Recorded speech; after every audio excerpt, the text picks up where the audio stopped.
But you can see all those wiggly worms. So the question I've been getting a lot is, why has this client not been to see their doctor? And in fact, they have many times and have given stool samples to test for worms. And every single time they've been tested, it's come back as no worms. This client has actually picked worms out of the loo and put them into the stool sample, and it's still come back as negative. Now, you've seen those worms, I've seen those worms, we've all seen those worms, but it's always come back as negative. And it could just be that the little bit that they test when they're actually in the lab has got no protozoa, it's got no suggestions of any infection, or sorry, I should say parasite or worm in there. And that, unfortunately, is just the problem with testing, is that you have to test a bit which has got the worms in. So yeah, they've been through the NHS, unfortunately. Now, of course, the NHS have taken worming tablets off their medicines list to actually give tablets to give out prescriptions, which we talked about a few weeks ago. And she's been looking after herself for the last year or so, thinking that that was going to work. But unfortunately, that protocol obviously hasn't. And they're quite bad now.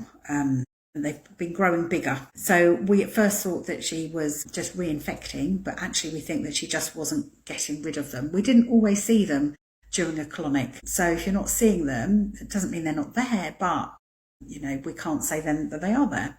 So today we've seen them much bigger and lots more of them. So that's where we are with it. So obviously we've given her the necessary advice, and we'll see how she gets on. Okay, but that's why she has been to the NHS. So people are saying, oh, she should go to a doctor. She has. So that's where she is with it. Hope that helps anyway.